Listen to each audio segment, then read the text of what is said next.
అందరికీ నమస్కారం అండి.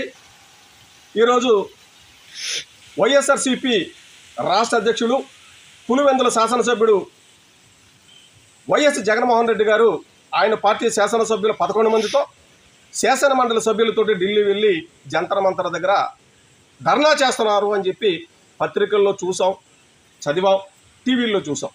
అయ్యా జగన్మోహన్ రెడ్డి గారు, మీరు ఢిల్లీ వెళ్ళి ధర్నా చేయాల్సినటువంటి పరిస్థితి ఎందుకు ఉద్భవించింది? ఒక్క విషయాన్ని ఆంధ్రప్రదేశ్ ప్రజానీకానికి మీరు తెలియపరచాల్సినటువంటి అవసరం ఉంది. ఈ రాష్ట్రంలో శాంతి భద్రతలు పూర్తి అదుపులో ఉన్నాయి, ప్రభుత్వం అదుపులో ఉన్నాయి. శాంతి భద్రతలు అదుపు తప్పాయని రాక్షస పాలన సాగుతూ ఉందని ఈ ఆంధ్రప్రదేశ్ రాష్ట్రం మీద నిప్పులు జరగడానికి, విషం కక్కడానికి ఢిల్లీ వేదికగా మీరు ఈరోజు ధర్నా చేస్తూ ఉన్నారనేటువంటిది యావత్ ఆంధ్రప్రదేశ్ ప్రజానీకానికి కూడా పూర్తిగా తెలుసు. అయ్యా జగన్మోహన్ రెడ్డి గారు, గత 5 ఏళ్ళు కూడా మీరు విషం చిమ్మారు. ఇప్పుడు కూడా ఇంకా విషం చిమ్మాలని అభివృద్ధి చెందుతున్న ఆంధ్రప్రదేశ్ మీద, పసిపిల్లల లాంటి ఆంధ్రప్రదేశ్ మీద ఇంకా విషం చిమ్మడం ఎందుకంటే జగన్మోహన్ రెడ్డి గారు. ఈరోజు ఆంధ్రప్రదేశ్లో ఉన్నటువంటి ప్రతి పౌరుడికి తెలుసు, ఎన్డీఏ కూటమి అధికారంలోకి వచ్చిన తర్వాత చంద్రబాబు నాయుడు గారి ముఖ్యమంత్రిత్వంలో పవన్ కళ్యాణ్ గారు ఉప ముఖ్యమంత్రిగా బీజేపీ వారి మైత్రితోటి రాష్ట్ర ప్రభుత్వం ఏర్పడి, సంక్షేమ ప్రభుత్వం ఏర్పడి ప్రజారంజకమైనటువంటి పాలన అందిస్తూ అభివృద్ధిని, సంక్షేమాన్ని సమపాలనలో తీసుకెళ్తా ఉన్నటువంటి ఈ ప్రభుత్వాన్ని చూసి కన్నుకుట్టి మీరు ఢిల్లీ వెళ్ళి ధర్నా చేస్తూ ఉన్నారు. ఇకపోతే మీరు ధర్నా చేయాల్సినటువంటి పరిస్థితులు మీ ప్రభుత్వం గత 5 ఏళ్ల క్రితం చేయాల్సి వస్తే చాలా సందర్భాల్లో మీరు చేయాల. విశాఖ ఉక్కు కర్మాగారాన్ని ప్రైవేటు పరం చేస్తారంటే అప్పట్లో ఒక ప్రచారం జరిగింది. దాంట్లో పనిచేసేటువంటి వేలాది మంది ఉద్యోగులు రోడ్డు మీదకి వచ్చి వందలాది రోజులు నిరాహార దీక్షలు చేశారు. అప్పుడు చేయాలి మీరు ధర్నా.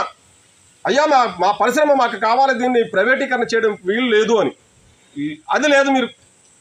మీరు అధికారంలోకి రావడానికి ముఖ్యంగా ప్రధాన పాచికగా, ప్రధాన ఆయుధంగా వాడుకున్నటువంటి మీ చిన్నాన్న గారి హత్య, వైఎస్ వివేకానంద రెడ్డి గారి మర్డర్ కోసం మీరు ఢిల్లీ ఎందుకు వెళ్ళి జంతర్ మంతర్ దగ్గర ధర్నా చేయలేదు?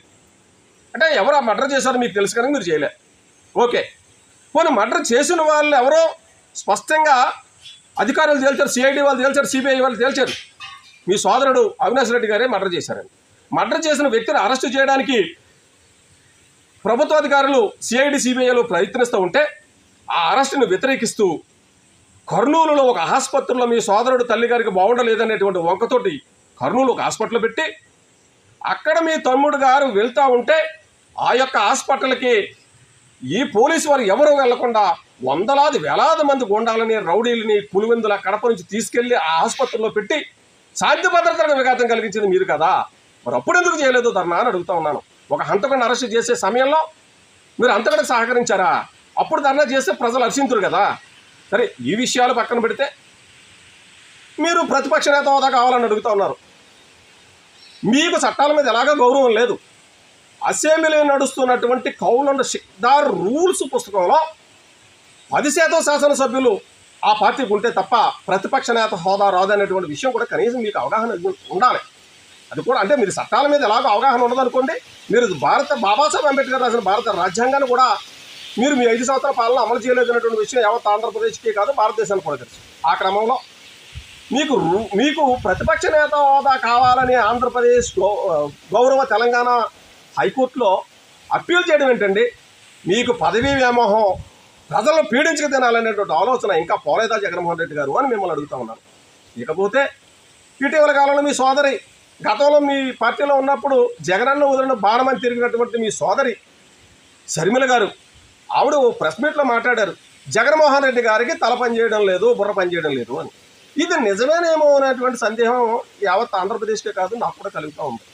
వాస్తవానికి బుర్రన్న వాళ్ళు ఎవరైనా చట్టాల ప్రకారం మీరు చట్టాలను అతిక్రమించి పాలించారు. మీ ప్రభుత్వం అయిపోయింది. ఇప్పుడు చట్టాలని అమలు చేసేటువంటి ప్రభుత్వం నడుస్తూ ఉంది. చట్టాలను అమలు చేసేటువంటి ప్రభుత్వంలో మీకు ప్రతిపక్ష నేత హోదా ఎలా వస్తుందండి జగన్మోహన్ రెడ్డి గారు అని నేను సూటిగా అడుగుతూ ఉన్నాను. ఇకపోతే నిన్న మొన్న చూసాం, పోలీసు వారిని మీరు హెచ్చరించేటువంటి హెచ్చరికలు. ఈరోజు మీరు జంతర్ మంతర్ దగ్గర ధర్నా చేయడానికి వెళ్ళారు కదా, ఏదో జరిగిపోయింది, ఎవరినో హత్య చేసేసారని. ఈ హత్యలు మీరు చేయిస్తున్నప్పుడు లేదా మీ పార్టీ వాళ్ళు చేయిస్తున్నప్పుడు ఒక వీడియో కెమెరా పెట్టి మీరు సోషల్ మీడియాలో పెట్టడానికి చాలా క్లియర్గా షూట్ చేస్తున్నారు కదా. ఆ షూట్ చేయించేటువంటి వ్యక్తులు ఎవరైతే ఉన్నారో వాళ్ళ మీద, ఆ షూట్ చేసినటువంటి వ్యక్తులు ఎవరైతే ఉన్నారో వాళ్ళ మీద ప్రభుత్వం పోలీసు వారు నిఘా పెట్టే ఉంటారు. అదే పోలీసు వారు మీ బండారాన్ని బయటపెట్టి ఈ రోజున మీరు ఢిల్లీలో చేసేటువంటి ధర్నాకు సంబంధించి ఈ రాష్ట్రంలో హత్యలు ఎవరు చేస్తున్నారు, ఎవరు ప్రేరేపిస్తున్నారు అనేటువంటి విషయాన్ని బహుశా అతి త్వరలోనే బయటపెట్టేటువంటి కార్యక్రమం చేస్తారని చెప్పేసి నేను మనసా వాచా కర్మన మా ఆంధ్రప్రదేశ్ పోలీసు వారిని నమ్ముతూ